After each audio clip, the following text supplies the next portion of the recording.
Welcome to the Grow Your Independent Consulting Business podcast. I'm Melisa Lieberman, a fellow IC and business coach. On this podcast, I teach you to become a consistently booked independent consultant without becoming a pushy salesperson or working 24/7. If I can do it, you can too. Listen on to find out how. Welcome to episode 246 of the Grow Your Independent Consulting Business podcast. This is Melisa Lieberman, and today we're talking about the 10 surprising relationships that grow your consulting business. Another way to say this is the 10 surprising types of relationships that grow your consulting business. You need more than 10 relationships to grow your consulting business. So, we're talking about those types of relationships that are really important to grow your business. And most of them, some of them are going to be very obvious for you, and then probably two or three. And the rest of them are going to be hopefully something that you will be surprising to you, that you hadn't really thought about it or thought about it in this way. And that's what I want to bring to your attention today so that you can really focus in on what matters the most and will move the needle for you in terms of reaching your revenue goals, your fulfillment goals, your autonomy goals, your flexibility goals, all the goals and reasons why you are running this business in the first place. So that's what we're here for. I thought I'd share a tiny little personal update today. If you're in the US, is Thanksgiving, the day that this episode goes live, not the day I'm recording it. And I wanted to say happy Thanksgiving if you're in the US. I am headed to Orlando. So we leave this week, and then we are staying for a little bit and looking forward to watching all three boys swim in a meet there, which is a really fun thing. We've been there many times, or several times anyway, and the pool has records on the wall from Michael Phelps and Katie Ledecky and all sorts of swimmers that are well known. So it's always fun to swim in kind of a famous pool. And also, it's so beneficial because you go from where we live in Colorado down to sea level. So it gives them a bit of an advantage, which is always fun too. So, really looking forward to that as the swim season heats up. And today, talking with you about relationships, which I thought would be really fun to have, the holidays approach and really thinking about relationships and what matters for your business. So, that's what we're here for. Let's talk about the agenda for today. First, I'm going to start off and give you a reminder about what your business is, which might sound strange, but bear with me. You'll know why I'm saying this here in a moment. But a reminder for you about your business, which is something that's really easy to forget. And then we're going to dive into the 10 relationships that are 10 types of relationships that are so important for your business growth. And we'll talk about them in categories. So I'll first share with you the whole list, and then I'll dive into each one to better explain what I mean by this type of relationship and also why it matters for your business, why each of those types matter for your business. And then also strategies you can implement immediately to start strengthening the strength of your relationships, strengthening the quality of your relationships so that they truly do move the needle for you, so that you do see an impact in your business. We're not just doing these things to do them. We're doing them because they matter and that they will have an impact on your business. That's why we're here focusing on this episode, which is those 10 surprising relationship types to grow your consulting business.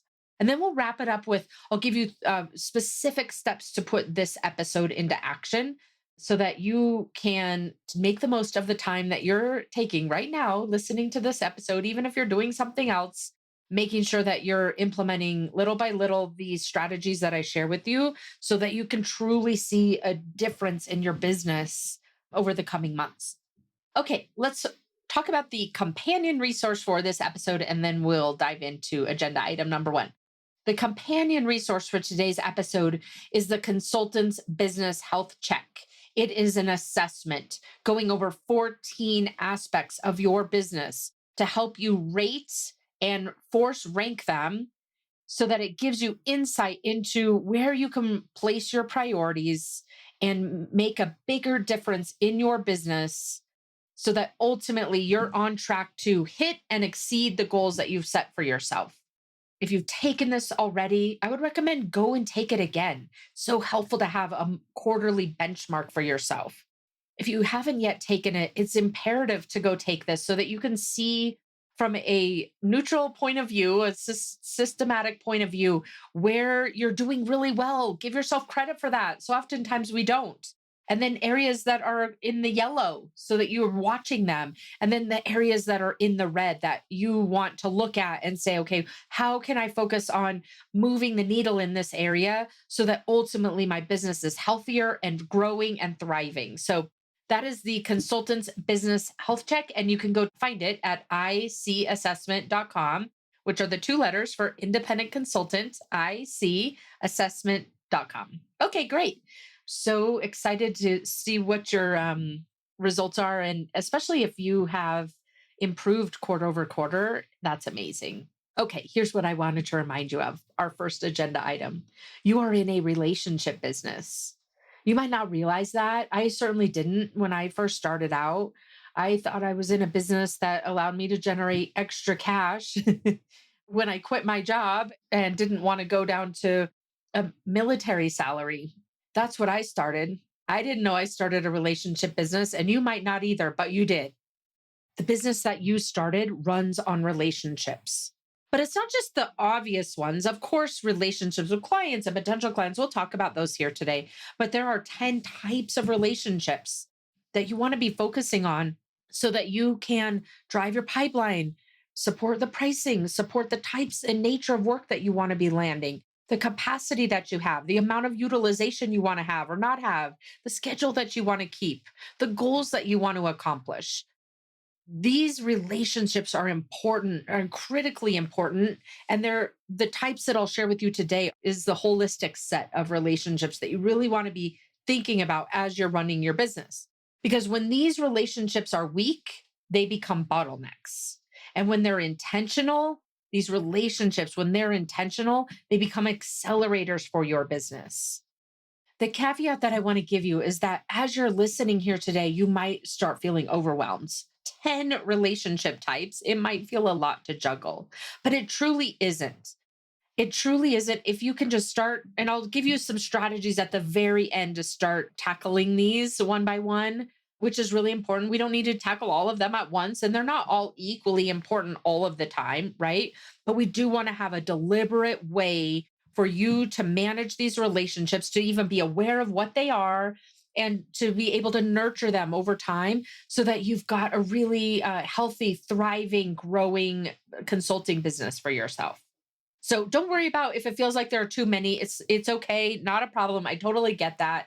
And I will be sharing with you simple ways to make it feel less burdensome, if you will. Okay. So let's start off with what are these 10 relationships? So I'm going to share all of them with you. And then we're going to dive into each one individually. And then at the end, I'll share with you how to put this episode into action so that you are able to start tackling these and like I said, not feel overwhelmed in doing so. So let's start with the three categories. The first is external growth relationships. So external relationships, these are clients, potential clients, channels, and bench or delivery partners. Those are the kinds of relationships when you think about externally that will grow your business. Then we have the what I'll call strategic clarity relationships. These are relationships that you have with your goals, with your future self, and with your ideal client personas. We'll talk a lot more about each of these, of course, because the first four are very obvious. The rest of them are not so obvious, most likely. And so, really want to dig into these and tell you what they are and how you can be thinking about them to help you turn this into a growth lever. Okay, so those are the strategic clarity relationships, your goals, your future self, your ideal client personas. And then the remaining of the 10 are your inner relationships. This is the relationship with you have with money. This is the relationship you have with time. And this is the relationship that you have with your expertise. So in total, those are the 10 critical relationships that you want to be cultivating, intentionally building so that you can have a thriving consulting practice. Let's dive into each one of them.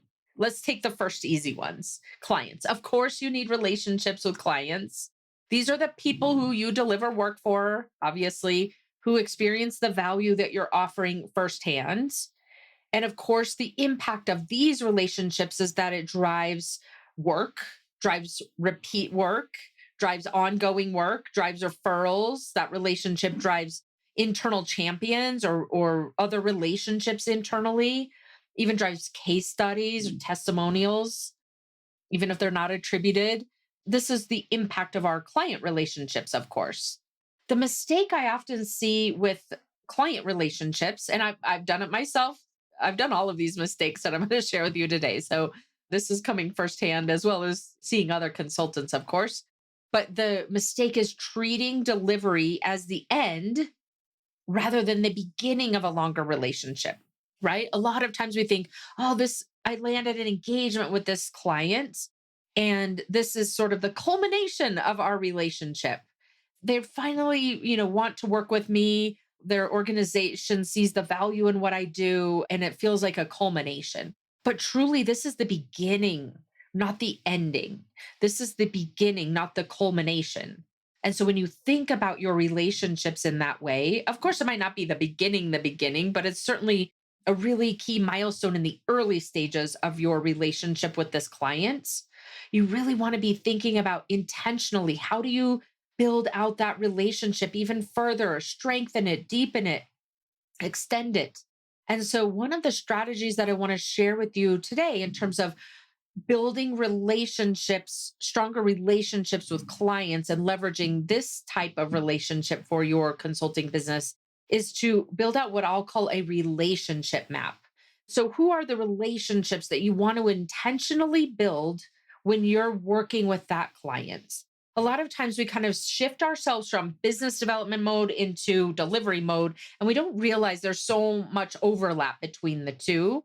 And the way that you can see that how the overlap looks is by putting together a relationship map so that you can see, who do you have relationships right now within that organization. Likely it's the decision maker, the person who bought your services or signed the paper, the contract.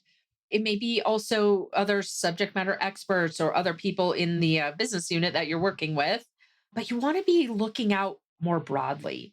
Are there other divisions? Are there other geographies? Are there other functions within the organization that will not only help you to be successful with the work you're delivering, but also with the ongoing work where you may want to expand within that company or take on additional work within your business unit that you're working with right now, whatever it is? Really being clear about that. So you've built out a relationship map, and you know who you want to build relationships with, and you start meeting them and getting to know them and understanding their perspectives. And over time, having them as a relationship that you've built directly rather than relying on your, direct stakeholder within the company, so that your business will grow in that more organic way as well. So this one is really important. The other one that I'll give you as kind of a side to this is, don't just think about the clients themselves and the employees at that client, but also look at the other vendors and suppliers that are working with that client. What relationships can you create with them so that you've got a really good holistic ecosystem when you think about that relationship map that I shared with you? Okay, so that's the first type of relationship that you want to be focusing on, the most obvious one. The second most obvious one are the relationships with potential clients. Of course, these are the people who fit your ideal client profile, who haven't yet bought your services, who haven't yet signed an engagement with you. And so, of course, the impact of having these relationships is that then you have a pipeline. You have a pipeline of warm relationships of people who are trusting you or learning to trust you, and that you can nurture and ultimately compel them to reach out to talk with you about how you could potentially help them for their specific problem set or set of goals that they're trying to achieve. The mistake here that I often see is that when we get a no, or we get a ghosting, or we get a situation where it feels like that potential client doesn't want to work with us, that we believe that the relationship is over, or we even want it to be over because we're just sort of mortified or don't want to deal with the rejection, the perceived rejection, I should say. And so the mistake here is that assuming when someone says no or doesn't say anything to you, that it means the relationship is over versus it's a not now, not a not ever. You don't want to drop those relationships. You want to have a process for yourself of how can I continue to add value to this potential client so that we're keeping up with the relationship. Just because they're not responding doesn't mean that you don't have a relationship. And then the strategy that you can leverage to deepen the relationship and operationalize the relationship, even with a potential client, not in a transactional way, but just in a way that feels lighter and easier to keep up with and maintain. I'll call it a two-tier strategy. The first is, really knowing who are my ideal clients that I want to invest more heavily in building a relationship with. And so those are the list of people that you want to contact directly, that you want to nurture, that every quarter you want to, send them some kind of a touch point, some valuable touch point, for example. And then you have the broader list. This is the second part of the two-tier process here. You've got a broader list that can be more scaled, where they're on your email list, for example, and you're sending them one useful insight a month, let's say, to stay top of mind with them. Of course, you can send those list of people that you want to contact directly the same email, but then you're doing an extra touch point with them as well.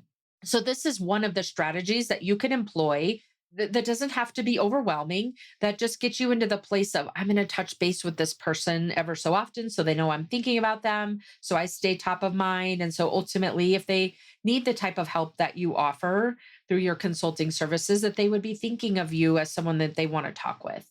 So that's the relationship with potential clients, number two.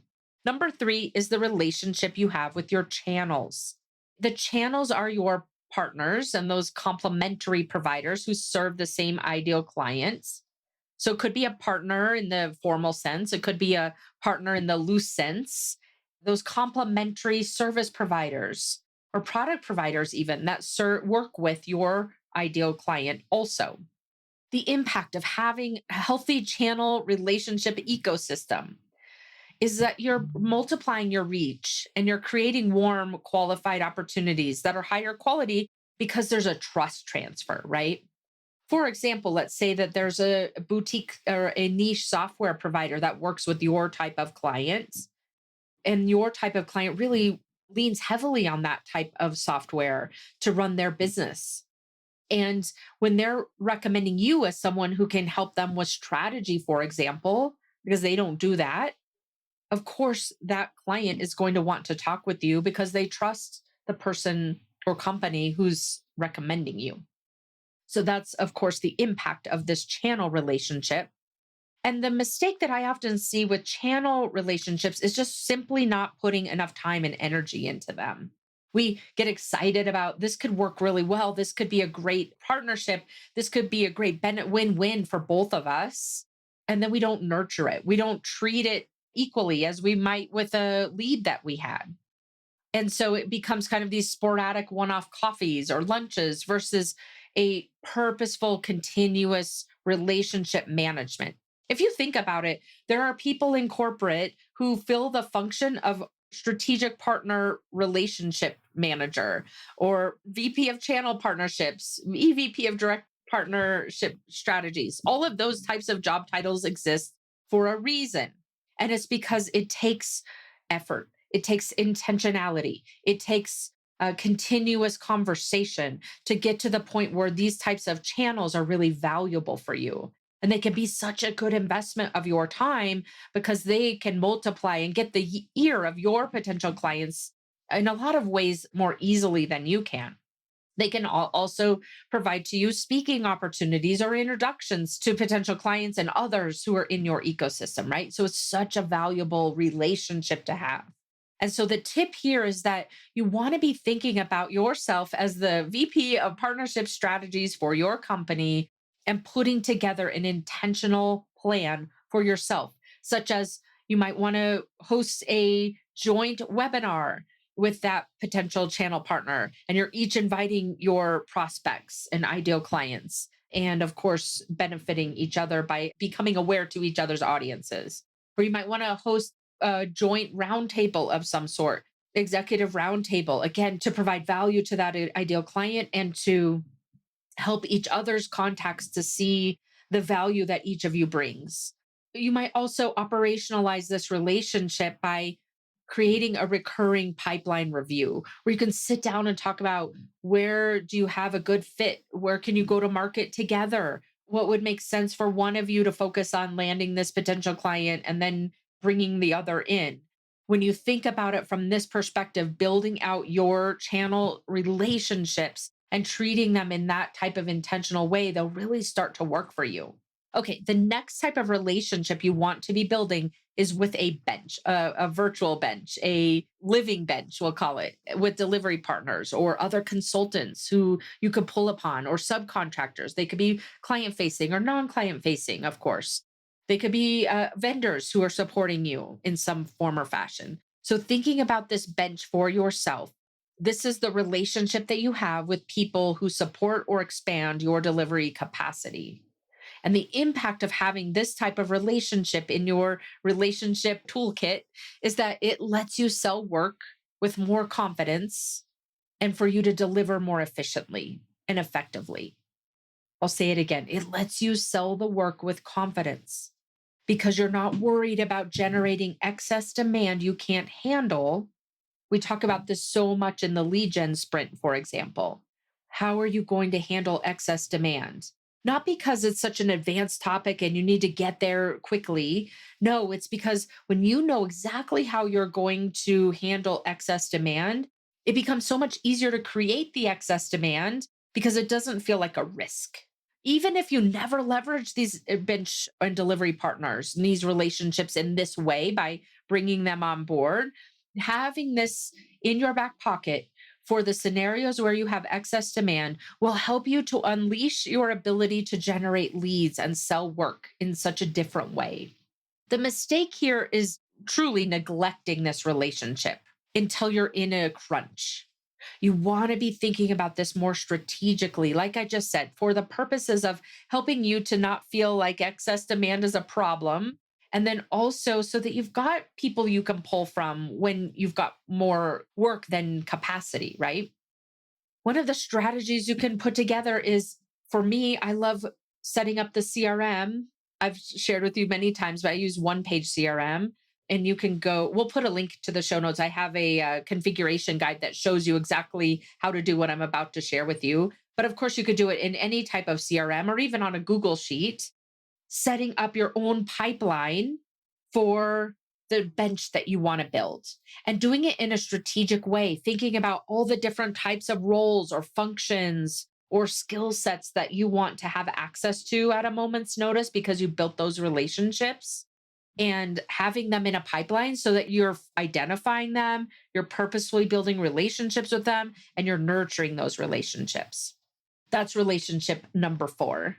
So, those are the most obvious relationships that you want to be having in your consulting business, those first 4. Now, the rest of them, 5 through 10, might be surprising to you. Or as soon as I say them, you might think to yourself, oh, right, that makes sense.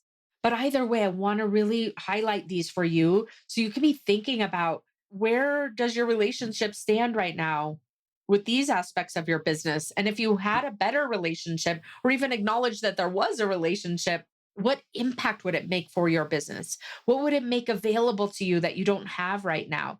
How would it better set you up for success? So let's start with the first one, your goals. Your relationship with your goals is the relationship you have with the targets that are guiding your choices and behaviors, right? And is most commonly, right, a financial goal, but also a schedule goal. I want to work 3 days a week. What is my relationship with that? For example, if my goal, which I do work with clients 3 days a week, I work more than that because I love working, but I work with clients 3 days a week. I'm on Zoom 3 days a week.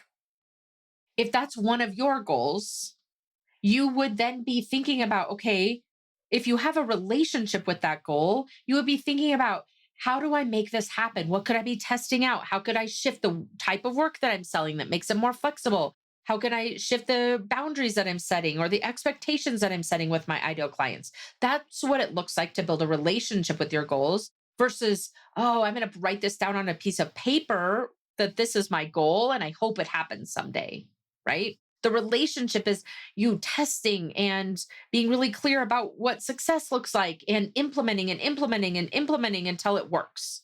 That's a relationship. And the impact of having a relationship is that when your goals are clear and when you're constantly, building that connection to the goals, then you're creating focus and momentum and consistency with the results that you're getting. Doesn't mean that you get the results overnight, but they start to come because you don't let up. You keep figuring out different ways to accomplish the goal because you have a relationship with it. If you thought about your goals as another person that you had a relationship with, and I'm going to go down into some analogy that might not end well, but we'll try it anyway.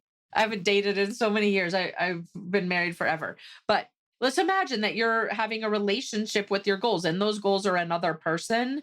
Imagine if you go out on the first date and, there's something there, but the person isn't responding the way that you want them to, or they didn't immediately say, let's go out for another date. And you're waiting for them to say that to prove to you that they're interested. So you just don't ever call them again because you don't want to be rejected or disappointed. So often we have the same exact relationship with goals, which is not a good one. We don't even have a goal because we don't want to be disappointed or we want it to be practical. And even if we do set a goal, so many of us, myself included, even though I work on this all the time, we get amnesia. I can't remember what my goal is. You don't treat other people like that. You don't want to treat your goals like that either. Don't get into the mistake of setting a goal once a year and then never revisiting it. Or if I'm talking with you on a call, I ask you what's your goal and you say, I need to look it up. Not sure where I wrote it down, right? That's a great indication that you don't yet have a strong relationship with your goals. And when you don't have a strong relationship with your goals, you're not investing that time and attention and energy into how can I make this goal a reality? So that's the strategy that you want to be putting in place is building a strong relationship with this goal and set of goals by writing them down, first of all, setting them. Number two, reviewing them. Honestly, when I was at a place of wanting to get to my first 10K months, for example, or my 25K months or 50K months, all of those milestones that I've hit, they come from every single day writing down my goal. Now, that might seem like overhead, that might seem like overkill, but I will tell you, you don't forget what the goal is when you write it down every day. It takes less than a minute to write the goal down every day. And you build the relationship with the goal, even if you don't do anything other than writing it down. Now, of course, you want to be thinking at some point, how will the priorities that I set this week match back to my goal? What's my best guess that if I do these things that I'll reach my goal? Of course, you want to be building your relationship in that way. But one of the simplest ways to build your relationship is to just write it down at the top of your paper, whatever you write on every single day so you don't forget it. Not because you think it'll make you feel bad if you don't avoid it because you're worried you'll feel bad, but more so of, I love this goal and I can't wait to achieve it, even if it takes me 16 months instead of 12. You truly embrace the goal, not feel fear of it. Okay. Number six, your future self, building a relationship with your future self. This is the relationship with the version of the business owner that you're becoming, not the one you've been. Now, this might sound a little bit more theoretical, a little bit less tangible, but I will tell you the more that you can think about and view yourself and perceive yourself as the business owner, for example, who just creates 50K months by norm versus the one who's striving to create those. So when you're thinking about yourself and your business as the 50K per month business that it is, and you may have hit 50K at some point, right? Maybe it took you a whole year, or maybe it took you a whole quarter. You've made 50K in your life. I'm giving you an example here, of course, but now this is the relationship of that business owner who creates 50Ks more frequently every single month. What is that relationship? What does that look like? You're clear. You know what that is. You're thinking from that perspective. You're not ignoring it because it feels disappointing that you're not there yet. Instead, you're embracing that future self so that that future self can help you to think in a different way and take actions and make priorities and decisions from a different vantage point from that 50K solid, this is just how my business works, and kind of looking backward on how you're operating the business versus where you're at right now and the way you think and the way you set priorities and make decisions and hoping that one day you get to the 50K. The more you can embrace and build an intentional relationship with your future self as if it's another independent person, the faster you'll be able to hit your goals because you'll be making decisions from the place of where you want to be versus from the limitations or the disappointment from where you're at right now. This is really important. And it might seem like a nice to have, but I can assure you, having done this for 13 years, almost 14 now, that this is really, really important. Again, it doesn't have to be an hour a day thinking about your future self and trying to figure out how to connect and build a relationship with them. It can be as easy as you take, 5-minute block in your day and you write out your goal. That was a relationship with number 5. And then you start describing how your future self thinks about that goal, spending time getting to know that person. That's what building relationships looks like. And you can do it so quickly. The other tool that I wanted to share with you here is something I call a who plan. This is where you're really clear about who your future self is and how they think and they feel and they act, what they don't do. And I love building this out in kind of a mind map version. If you want to go grab the business journal, the business brain journal, there's a tool in there for you to do this. But you could also write it on a piece of paper. We'll put the link to that journal in the show notes. But you can always also write this out on a piece of paper as a mind map, describing who you are as that future self and getting really clear about that so that as you start to embed and incorporate the attributes of that future version of yourself and they feel like your new norm, you can check them off. I love revisiting this future self every week and saying, that is who I am now. Check it off.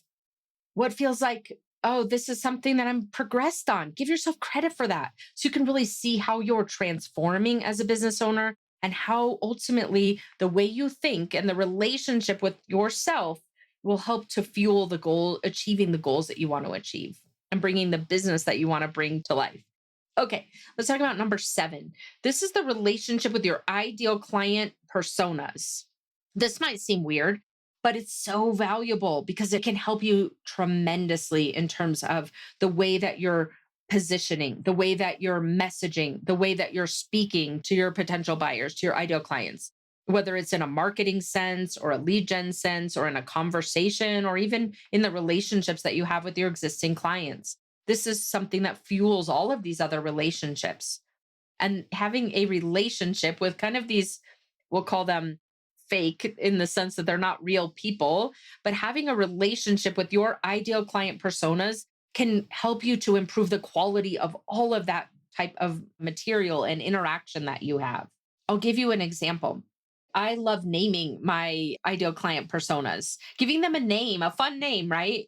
And when you're writing any kind of content, whether it's your newsletter that you send out once a month, or whether you're writing some speaking content for the next talk that you're going to give, whatever it is, when you're thinking about that one ideal client persona, or when you're thinking about multiple ideal client personas, you always want to be thinking about them individually. How would the person, this ideal client persona, react to this talk that I'm going to give and the subject that I'm talking about and the expertise that I have?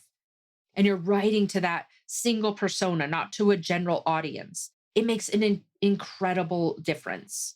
And I will tell you this as someone who I always thought marketing was a waste of a budget, to go from someone who doesn't, myself as someone who didn't love marketing, who actually thought it was a waste of time, to someone who loves marketing and can really speak to the ideal client persona. I wasn't born with any of these skill sets. It's something that you can learn, and you can learn it by using this tool that I'm sharing with you, because this is one of the biggest ones that's made a big difference for me.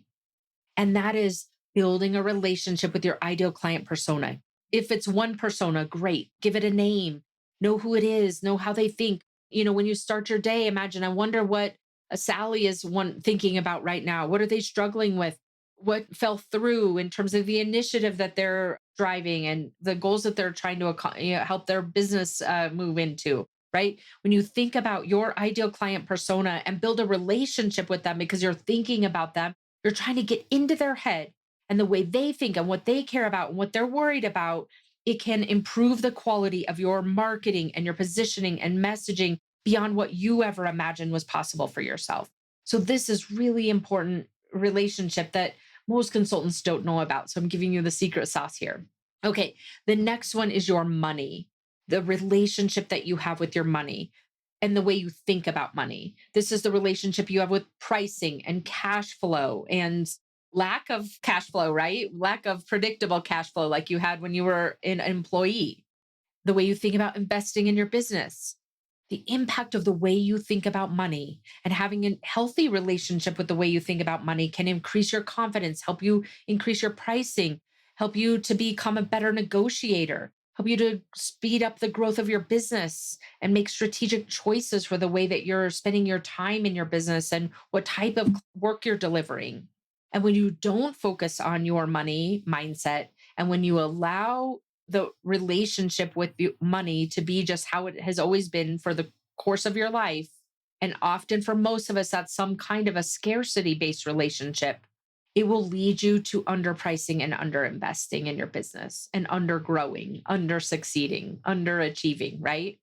And so the strategy that you want to build when it comes to the money relationship with money in your business is to purposefully build a relationship with that money, with the way you think about money, with the number in your bank account, with the way you think about your expenses and investments, so that you can align all of that to the goals that you want to achieve. If we go back to our example of the 50K months, when you think about, I just make 50K, it's my norm, and you're not thinking, sometimes I can make 50K, but I don't need all of that money.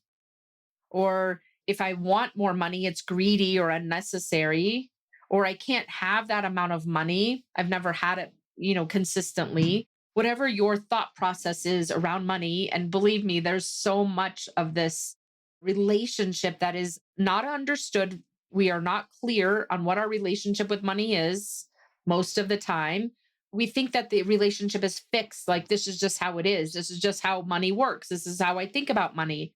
This is how money works for me. And when you don't see that as something that's, number one, understandable, number two, changeable, number three, can be better aligned to the goals that you've got. And really, it's critical that the way you think about and your relationship to money is aligned to the goals that you have, then you're just going to be constantly self-sabotaging, constantly underachieving from what you're capable of. So this one is so important. And I can't underscore it enough that you want to be purposefully cultivating your relationship with money. And this is one of the strongest aspects that I often see is that ability to have a coach who can help you with, whether that's me and you want to work with me as your coach or someone else.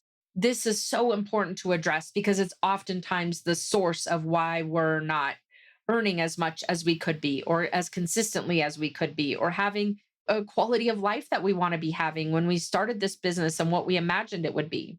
Okay, the next relationship you want to be building is with your time. This is number 9. This one and one more. You want to be building a relationship with your time. The relationship you have with your calendar, with your energy, with your attention, with your capacity, with your utilization. The relationship with you have with time. And when you have a strong relationship with time, it allows you to increase your capacity. It allows you to take on more without feeling overwhelmed or feeling overloaded. Doesn't mean that you have to work more hours, but you're able to take on more when you have a healthy relationship with your time. The mistake I often see is that we let our client demands dominate this relationship, right? We're reactive. We let other people set our priorities, and it ends up crowding out our business building time and the time that we want to be spending, whether it's building the business or even on a personal note, personal priorities. And so the relationship that you have with time, building a healthy relationship with time, helps you to see more clearly how you want to be spending your time, why the way you want to be spending your time, and how the way you want to be spending your time is possible for you. And that having a relationship with that time is one of the ways to get there.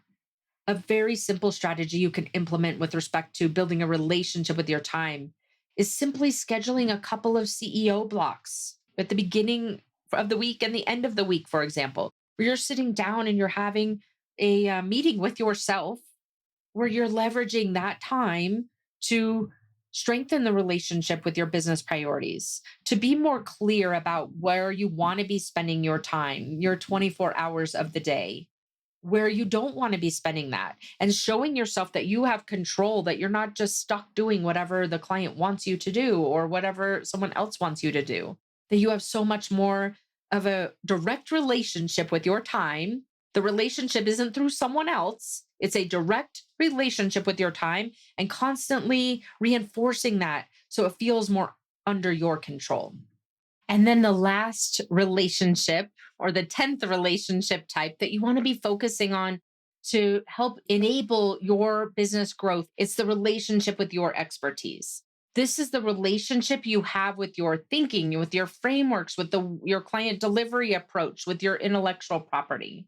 The impact of this relationship is ultimately that strong intellectual property, that codified intellectual property, those methodologies and frameworks are what differentiates you and helps you to shorten sales cycles, helps you to attract inbound leads, for example, and ultimately be stand out as a sought after expert for what you do in your domain.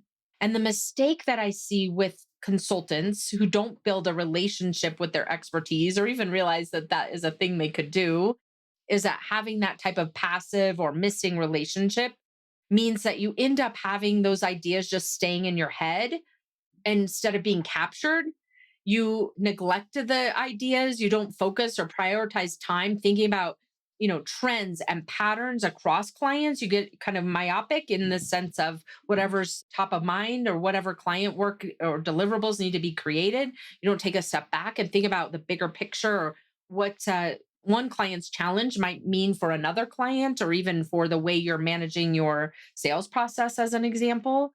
And so neglecting, overlooking, or just not simply being aware of the need to build a relationship with your expertise, to see that it's something that's valuable, to see that it's something that is important to be connected to see that it's something that is important to prioritize and to nurture, means that it's something that you're just looking at every now and then and not necessarily treating with the amount of respect that you want to be treating it with. It's one of the lifebloods of your business, obviously.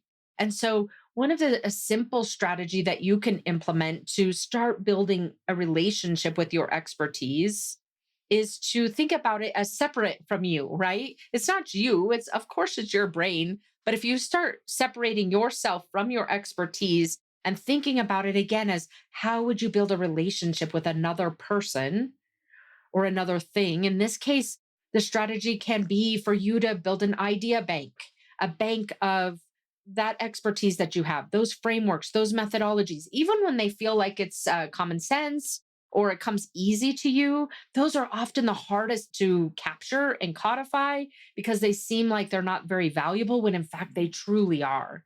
And so, creating for yourself an idea bank, you can name it, right? You can name it to start building a relationship as if it were another person or thing, and starting to turn recurring insights and trends into named frameworks and patterns so that you're building a relationship with that expertise and you can see it on paper or digitally, that you can see it's a tangible thing.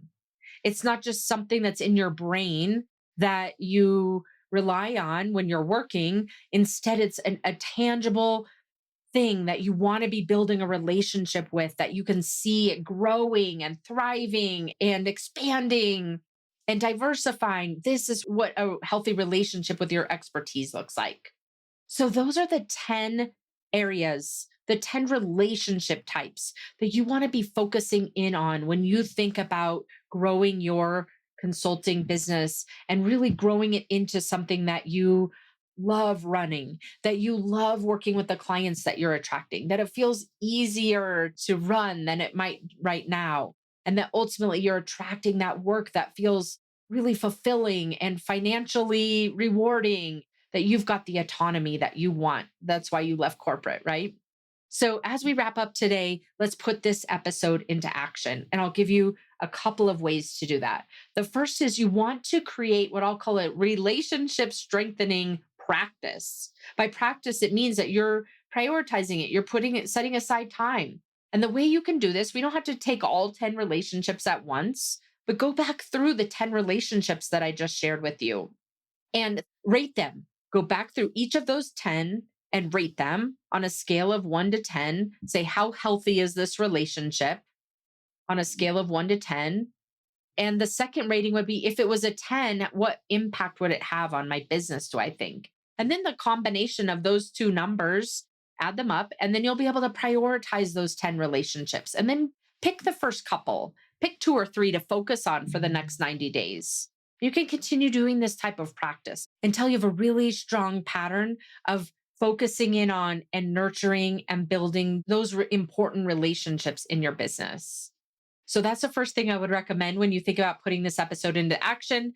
The second one is go take that 14-point business health assessment. It will help you to start thinking about these relationships and your business and where they fit in and where you may want to prioritize your time and attention. You can go get that at icassessment.com. And the last thing I want to remind you of is I will be starting another lead gen sprint in January, the week of January 19th. And there are going to be some early access bonuses. I was just working with my new fractional COO a little bit ago, and we came up with a really exciting early action bonus for people that sign up in December. And so you want to go onto my wait list at consultantsprint.com so that you find out when the sprint is open. You can grab a spot before they're all taken, and you can get access to this early bonus as well. So go put yourself on the wait list at consultantsprint.com and start thinking about your relationships and do that rating exercise that I gave you so you can think about and start focusing in on some of these neglected or overlooked relationships that you've got in your business. All right. I will see you again next week. Take care. Thanks for joining me this week on the Grow Your Independent Consulting Business podcast. If you liked today's episode, I have 3 quick next steps for you. First, click subscribe on Apple Podcasts or wherever you listen to make sure you don't miss future episodes. Next, leave me a review in your podcast app so other independent consultants can find and benefit too. And finally, to put the ideas from today's episode into action, head over to melissalieberman.com for the show notes and more resources to help you grow your consulting practice from your first few projects into a full-fledged business. See you next week.